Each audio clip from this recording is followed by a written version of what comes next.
அனைவருக்கும் வணக்கம். ஆனால் சீமான் அவர்கள் உறுதியாக இடைத்தேர்தலில் நிற்கிறாரு. அவர் ஜெயிக்கிறார். இதை நான் உறுதியாக சொல்கிறேன். ஆனால் அவங்க சொல்கிற மாதிரி பொது வேட்பாளர் இருக்குல்ல, அதெல்லாம் பொய். அது ஒரு ரூட் மாஃபியாவுடைய ஒரு அஜெண்டா. 300 கோடி ரூபா செலவில் அவனுங்க பல ஆட்களை விலைக்கு வாங்கி வேலைக்கு வச்சு அவனுங்க நம்ம மேலே பரப்பக்கூடிய அவதூறு. நான் பொது வேட்பாளராக நிற்க மாட்டேன், அதிமுகவோட நான் சேர மாட்டேன், அதுக்கெலாம் வாய்ப்பே இல்லை. ஆனால் இடைத்தேர்தலில் ஒரு சபை உறுதி, நான் இடைத்தேர்தல் நிற்பேன், ஒரு தொகுதியில் நம்ம அதிகப்படியாக வேலை செஞ்சு நம்ம ஜெயிக்கணும் அப்படிங்கிறத ஆனால் சீமான் அவர்கள் சொல்லியிருக்கார். இது எங்கே சொன்னார் அப்படிங்கிறது இந்த காணொலியில் விரிவாக பார்க்கலாம். நான் கூட போட நினச்சேன் இல்லையா, ஐடி விங் மீட்டிங் போட்டிருக்காங்க. இந்த சமூக ஊடகங்களில் செயல்படக்கூடிய ஆட்கள்லாம் இணைச்சி அந்த மீட்டிங்கை போட்டுருக்கான்னு சொல்லலாம். அந்த மீட்டிங்கில் ஆனால் சீமான் அவர்கள் சொன்ன பாயிண்ட் என்ன தெரியுங்களா? எடுத்த உடனே சொல்லியிருக்காரு, கருணாநிதி ஜெயலலிதா இவங்கள பார்த்து நம்ம அரசியல் பண்ணவங்க, இந்த விஜய் அப்படிங்கிறவங்க நம்மளுக்கு ஒரு ஆளே கிடையாது, அதனால நம்ம ஒரு சிறு சர்க்கிள் வந்தோடனே யாரும் சோர்ந்து போயிடாதீங்க, உங்கள் அண்ணன் நான் இருக்கேன், நீங்கள் இன்னும் உற்சாகத்தோட இன்னும் வீரியத்தோட கருணாநிதி ஜெயலலிதாவை நம்ம தூசாக நினச்சி நம்ம அரசியல் பண்ணவனுங்க, இவங்களுக்கெல்லாம் பயப்படாதீங்க, இறங்கி அடிங்க, உங்களுக்கு பின்னாடி நான் இருக்கேன், உங்களுக்கு எந்த பிரச்சனை வந்தாலும் சரி ஒரு கருத்தை நீங்கள் தெரிவிக்கிறீங்க, உடனே தாவைக்க அரசு நம்மளை தூக்கத்தான் செய்யும். இப்போ கூட சமீபத்தில் உசைன் அவர்களை தூக்குச்சில்லையா, அதை குறிப்பிட்டு தான் சொல்கிற, தூக்கத்தான் செய்ய, அவன் அப்படி தான் தூக்குவான், ஆனால் நான் உன் பின்னாடி நிற்பேன் அப்படிங்கிற ஒரு அசூரன்ஸை அந்த இடத்துல வந்திருக்க எல்லாத்துக்குமே கொடுத்துருக்காரு. நீங்கள் எழுதுங்க, நாகரிகமாக எழுதுங்க, நாகரிகமாக வைங்க, அப்படி இருந்தும் நம்மளை என்ன பண்ணுவான், அவன் கார்னர் பண்ணுவான். ஆனால் நான் உன் கூட இருக்கிறேன், நீங்கள் தைரியமாக நில்லுங்க, தைரியமாக நான் உன் கூட இருக்கிறேன். ஜெயலலிதா அடக்குமுறை பண்ணாங்க, நம்ம நின்னோம், கருணாநிதி அடக்குமுறை பண்ணார், நம்ம நின்னோம், ஸ்டாலின் அடக்குமுறை பண்ணோம், விஜயெல்லாம் நம்மளுக்கு ஒரு ஆளே இல்லை, விஜய் முதலமைச்சராக இருக்கிறாரு, அவருடைய பதவி பார்க்கலாம் அப்படிங்கிற அளவுக்கு நான் சீமான் ஃபஸ்ட்டு எடுத்தோன்னே வந்தவங்களுக்கு ஒரு நம்பிக்கை பேச்சுவார்த்தை கொடுத்துருக்காரு. எல்லாமே 1 to 1 கொஸ்டினாக போயிருக்குது.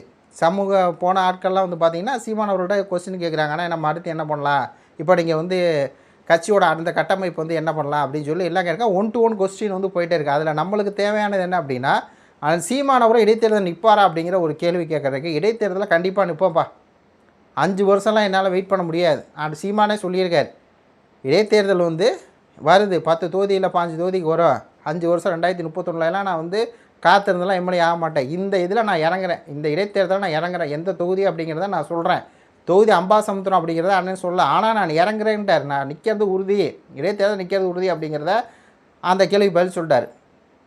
அப்போ பொது வேட்பாளர் அப்படின்னா அங்கே தான் சீமான் அவர்கள் சொல்கிறாரு, ரூட் மாஃபியா 300 கோடி ரூபா செலவழிச்சிருக்காங்க. ஆனால் சீமான் அஃபீஷியலாக சொல்லியிருக்காரு, அந்த கூட்டத்தில் சொல்லியிருக்காரு, அந்த ரூட் மாஃபியா வச்சுக்கிட்டு எல்லாம் பொய் செய்தி, இந்த பிஸ்மி போன்ற ஆட்கள் புதிய தலைமுறையெல்லாம் அந்த செய்தி வெளியிடுது, திமுக பொது வேட்பாளர் சீமான் இருக்கார், சீமான் திமுக விலை போயிட்டார், இவங்க ட்விட்டர்லாம் போடுறாங்களா பார்த்தீங்கன்னா தெரியும், ட்விட்டர் முழுக்க சீமான் தமிழ் தேசியன்னு பேசிக்கிருந்தார், தமிழர் தமிழன் பேசிக்கிருந்தார், திமுக எதிர்ப்பு தான் கட்சி ஆரம்பித்தார், காங்கிரஸ் எதிர்ப்பில் தான் கட்சி ஆரம்பித்தார், இனத்தளிச்ச கட்சின்ட்டு இன்றைக்கி அந்த கட்சிகிட்டே போய் ஒரு சீட்டுக்கு போய் நிற்க போகிறாரா, திமுக நிற்க போகிறாரா சீமான், ஒரு சீட்டுக்கு விலை போயிட்டார், திமுக மட்டும் அந்த பொது வேட்பாளர் இருந்தாருன்னா அவர் விலை போயிட்டார் அப்படிங்க பரப்புறாங்கல்ல.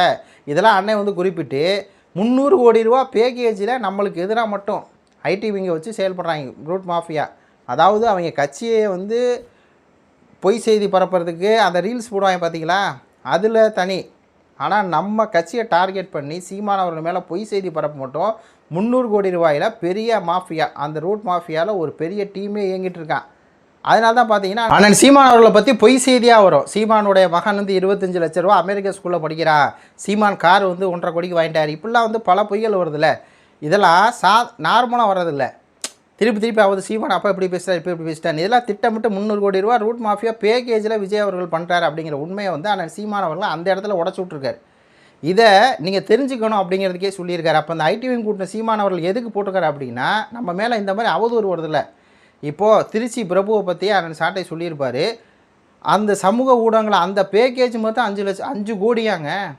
அதாவது 5 கோடி ரூபா சமூக ஊடகங்களை தன்னை ப்ரொமோஷன் பண்ணுறதுக்கு மட்டும் டாக்டர் பிரபு செலவு பண்ணியிருக்கார். மொத்தம் 5 கோடி செலவு பண்ணியிருக்கார்ல, அதில் 5 கோடி ரூபா இதுக்கு மட்டுமே. இவர் ஒரு நாவல் போல் ஒரு 100 ரூபாய்க்கு வாங்குறாருல, அந்த 100 ரூபா கண்டென்ட் அவன் எப்படி கிரியேட் பண்ணுறான், ஏதோ சமூக சேவைகள் மாதிரி. அப்போது அவங்க ஒரு பொய்யா ஒரு விஷயத்தை இது பண்ணுறாங்க. அப்போ இதை அவங்க புரப்பகண்டா பண்ணுறாங்களா, இந்த மாதிரியான விஷயங்களுக்கு பிரபுவே 5 கோடின்னா, இப்போ சீமானை பற்றி நேட்டிவ் நியூஸ் போட அவ்வளோ கோடிகளை 300 கோடிகளை கொட்டி அவங்க பரப்புகிறாங்க. அப்போ அதை அதை நம்ம முறியடிக்கணும். அதுக்கு என்ன தேவை, நம்மளுக்கு ஸ்ட்ராங்கான ஒரு ஐடி விங் தேவை. ஐ மீன் சமூக ஊடக செயல்பாட்டாளர்கள், தன்னார்வல நாம் தமிழ் கட்சிக்காரர்கள், அவங்களுக்கு இந்த செய்தியை டக்குன்னு கிடைக்கணும். ஒருத்தன் ஒரு பொய் செய்தி வந்து இந்த 300 கோடியா மாஃபியா வெளியிடுறான்னா உடனே நம்ம போய் என்ன பண்ணணும், அதை வந்து முறியடித்து நம்ம நிற்கணும், நம்ம ஐடிவி நிற்கணும், நம்மளுடைய சமூக உதவி ஆட்கள் வந்து இருக்கணும். அப்படின்னா அதுக்கு என்ன பண்ணுனீங்க அப்படிங்கிற ஒரு துல்லியமான ஒரு செயல்பாட்டுடைய கள அரசியலை வந்து இது பண்ணிங்க. சீமானை பார்த்தீங்கன்னா திருப்பி அடிப்பேன் அப்படிங்கிற புத்தகம் எழுதியிருப்பார் இல்லையா, அதில் பல புத்தகம் கொடுத்து பல செய்திகளை வந்து சொல்லியிருக்கார். மெயினாக எதுக்கு இந்த கூட்டம் போட்டிருக்கான் அப்படின்னா, இந்த ரூட் மாஃபியா நம்ம மேலே வரக்கூடிய சமூக வலைதளம் வரக்கூடிய அவதூறுக்கு நீங்கள் எதிர்த்து நிற்கணும். ஒரு அவதூறு போடுறான்னா டக்குன்னு இல்லை இந்த அவதூறு ஃபேக்கு, இது வந்து பொய்யான குற்றச்சாட்டு, சீமானை அப்படி சொல்லலை, இந்த பாருங்கள் ஃபேட் செக் மாதிரி. அப்போ அந்த மாதிரியான விஷயங்கள் சீமான் அவர்கள் பார்த்தீங்கன்னா இந்த ஊடகங்களை கட்டமைச்சிட்டு இருப்பாங்க. சீமான் திமுக எதிர்க்கு கிடையாது, முழுக்க முழுக்க விஜய் தான் எதிர்க்கிறாரு, சீமான் விஜய் எப்படி சொல்லிட்டாரு அப்படி சொல்லிட்டாரு அப்படின்னு சொல்லி. ஆனால் சீமான் அவர் பேசுனது 1 செகண்டு தான் இருக்குது. அதாவது ஒட்டு மொத்தமாக 1.5 மணி நேரம் பேசுகிறாருன்னா 5 நிமிஷம் பேசுனதை எடுத்து வச்சுக்கிட்டு சீமான் இதை மட்டும் தான் சொன்னாருன்னு போடுறாங்க. இல்லை இந்த ரூட் மாஃபியா அந்த டிவி தொலைக்காட்சி எல்லாத்துலேயும். அப்போ இதை அடித்து தூக்கணும்னா நம்மளுக்கு ஒரு ஸ்ட்ராங்கான ஒரு சமூக ஊடகம் இருக்கணும், அந்த ஆட்கள் இருக்கணும் அப்படிங்கிறது தான் மெயினாக அந்த கூட்டம் வந்து போட்டிருக்காரு. அப்போ ஒன்று நம்மளுக்கு வந்து கன்ஃபார்ம் ஆகிடுச்சு, ஆனால் சீமான் வந்து இடைத்தேர்தல் நிற்கிறாரு. அந்த 5 தொகுதியில் எந்த தொகுதி அப்படிங்கிறது அம்பை தொகுதியாக தான் இருக்குங்கிற மாதிரி சொல்கிறாங்க. ஆனால் எந்த தொகுதின்னு சொல்ல. இன்னொன்று என்ன அப்படின்னா திமுக அதிமுக பொது வேட்பாளர் அப்படிங்கிற இந்த ரூட் மாஃபியாவுடைய அது கிடையாது. நான் வந்து தனிச்சு தான் நிற்பேன், நானாக நிற்கிற இடத்துல நிற்கிறேன். இன்னொன்று வந்து இந்த இவங்க பரப்பக்கூடிய அந்த ஒட்டுமொத்த அந்த போலித்தனமான இந்த ஐடிவி அவங்களுடைய அந்த ரூட் மாஃபியா வச்சுக்கிட்டு 300 கோடி அதை வச்சுக்கிட்டு என்ன பண்ணுறாங்க அப்படிங்கிறத அண்ணன் சீமானை வந்து கிளாஸ் எடுத்துருக்காரு. அப்போ நீங்கள் நம்ம என்ன மாதிரியான ரிப்ளைஸ் வந்து கொடுக்கணும்.